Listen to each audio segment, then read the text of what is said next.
You wake up on a bed of fine linen, still a child, but already called the son of Ra. Your head aches from the crown that weighs more than any toy your servants bring. Sunlight streams through the woven straw roof, illuminating the golden amulets that hang from your frail neck. Being a young pharaoh sounds grand, but in practice, it is only the beginning of a game of betrayal. As you gulp down dates and goat's milk, across the palace, someone is quietly discussing how many priests to bribe today. Your uncles, your cousins, your scribes, your generals. Everyone smiles as you pass. Everyone bows, but they all hope for the same thing, that you don't live long enough to become a full-grown pharaoh. The sound of chanting comes from the inner courtyard. Priests pray for your heart to remain pure, but in the narrow corridors, servants spread rumors. They say that poison may be mixed in the honey. They say that your guardian may not be so loyal. And you, in sandals of the finest leather, walk among giant statues that seem to watch you with stone eyes. You run your fingers over your fake gold beard, a decoration much larger than your chin. Your tutor holds your hand, showing you how to wave, how to smile, how to promise a great reign for Egypt. But inside grows the nagging feeling that the deep blue painted walls hold secrets they haven't told you. At night, you hear muffled screams, prisoners perhaps, maybe political rivals, maybe someone who tried to poison you and failed. The next morning, there are fewer guards in the halls, but there are more amulets around your neck, as if magic can protect you from the cold blade that will sooner or later find your jugular. You sit on a throne that swallows your tiny body. The throne is enormous, carved with scenes of battles you never fought. Priests lay lotus flowers at your feet. You look at the row of advisors, all older, all deeply wrinkled, all more skilled at surviving than you. A scribe reads aloud your own orders, the ones you signed without fully understanding. Building a new tomb, doubling the taxes of a distant village, killing a group of rebels who may not even exist.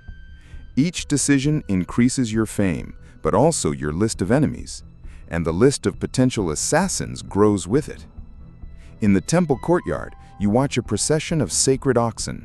The chief priest touches your shoulder and murmurs a blessing. You smile, but inside your stomach churns. Every blessing you receive carries an invisible curse, the promise that if anything goes wrong, it will be your fault, and only your head will roll. Your guardian insists that you must marry soon, perhaps to a cousin, perhaps to a foreign princess. You are 10, perhaps 11. Marriage is not about love, it is about securing alliances. And securing alliances means creating new disputes. Your future wife may become your first betrayer, or your only accomplice. But no one explains this. You learn to write your name in hieroglyphics, drawing snakes and birds and magic eyes. The scribe smiles proudly. So do you. But in the dead of night, that same scribe may be folding false reports, altering dates, embezzling treasures. For Egypt is large, but the palace is small, and every secret travels quickly through the stone corridors. An eclipse covers the sky over Thebes. Priests rush in, warning of signs from the gods.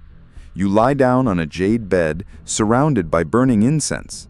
Meanwhile, your enemies decide who will be the new ruler if you don't wake up tomorrow, because prophecies are powerful weapons, and everyone wants to use your untimely death as an excuse to take your place. You dream of the Nile River running red. You dream of crocodiles devouring your feet. You wake up sweating, but you feign courage. You smile, you make a royal gesture, you bless the crops. People worship you as a god, but even gods die when a priest betrays, or when a general buys snake venom on the black market. On your 12th birthday, you receive a golden dagger, a symbolic gift to protect yourself or to cut alliances. You weigh the dagger in your tiny hand. You think about who, in that room full of carpets and fruit, would like to plunge it into your chest. Maybe the general, maybe the priest, maybe even your half-brother. The desert heat burns your nostrils. You ride in a horse-drawn chariot, trying to feel great, royal, immortal. The peasants kneel as your chariot passes, but behind the peasants' smiles is fear, and behind the fear is anger. A god who fails is a god who falls. A pharaoh who stumbles becomes a mummy before his time. At night, you close your eyes and hear the sound of drums. You smell the burning myrrh, and in a barely audible whisper, you ask the starry sky a question. Will anyone ever remember you for who you really were, a child? Or will they only remember the curse that carries the name of the young pharaohs who died before they became legends? In the morning, the palace breathes gold and pollen from rare flowers. His face, so young, is painted with kohl to make it look more severe, a trick to intimidate anyone who dares to look directly at the son of Ra. But behind the lined eyes, his mind remains the same as that of a child who dreams of toys, not ambushes. In one of the side corridors, you hear strange voices. Two servants argue in low dialect, exchanging coins and vows of silence. You want to ask what they are doing there, but the general escorting you squeezes your shoulder, a silent reminder that not everything is worth asking out loud, especially when you're a pharaoh who is still alive but very fragile. Every day, the corridors grow colder. You pass columns painted with stories of glorious victories, lions, armies, golden ships sailing down the Nile. These are images of kings who killed, conquered, and dominated entire peoples, and yet many of them died the same way, lying on a bed, coughing up blood, betrayed by those who kissed their hands. At night, you dream that your hands are bound with gold chains. You try to scream, but no one hears you. You wake up suffocated by the weight of the necklaces, bracelets, and amulets that everyone says protect your life. But you know, every piece of jewelry you wear is also a shining target for those who want to see you mummified before your time. One of the oldest priests is watching you closely. His eyes are sunken, his beard is long, his words are sweet. He brings rolled-up papyri full of prophecies and astrological calculations. Each prediction is a double-edged sword. If he says you will live to be 40, tomorrow someone will try to prove you wrong, because in Egypt, predicting the future is the same as passing sentence. During a ceremony, you find yourself surrounded by crowds shouting your name. Hands raised, flowers thrown at your feet, deafening chants. For a moment, it seems that everything is as it should be. You, the divine, the beloved, the invincible. But behind the applause, there is hunger, debt, families who have lost everything to finance your pyramids. Faith is fragile, and people also betray. Your tutor smiles as he teaches you to lift the scepter. It is too heavy for your arm. You tremble a little, but you hold the symbol of power as everyone else kneels. Fear thrums inside you like a dull drum. When the scepter falls, will your head fall too? One afternoon, a very young scribe is dragged to your throne, accused of espionage. You stare at him. He trembles, mumbling that he is innocent. His eyes, which are almost the same age as yours, shine with terror. You shake your head, making a discreet gesture. Two guards drag him away. You will not see that face again. Another secret buried in the sand. You train with soldiers to look strong. You hold a short sword. You strike straw dolls. Everyone applauds. But no real general is intimidated. They know your blade shines, but it is only soft gold, not sharp enough to cut off enemy heads or the heads of traitors who sleep under your roof. At night, in the inner courtyard, you gaze at the stars.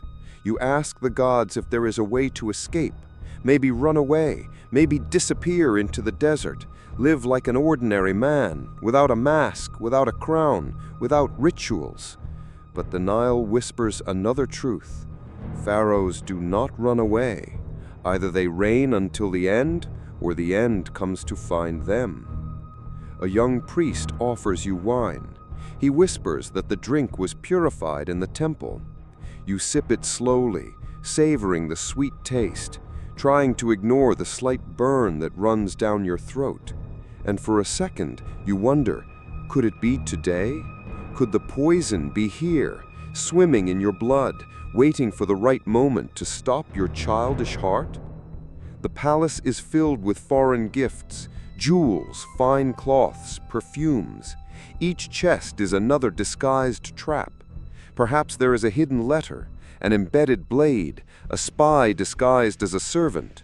You watch as everything is catalogued, but deep down, you know that no treasure bought can avoid the blade of an ambitious relative.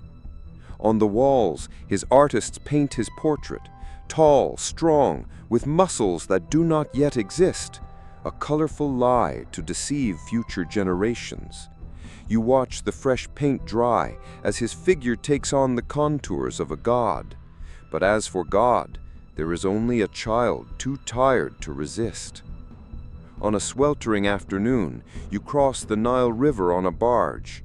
Armed soldiers form a living wall around you, but no bronze shield protects you from the whispers.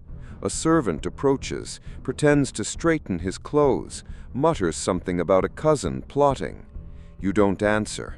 You know that perhaps the servant is lying to save his own neck. As the moon rises over the temple, you are carried on a golden litter. The people kneel, their mouths moving in prayer, and you, with your eyes closed, try to imagine that you are just a child in a dream, because, deep down, that is all you are, a boy carrying a very large crown, waiting for the day when your name will be engraved on a tomb before your time.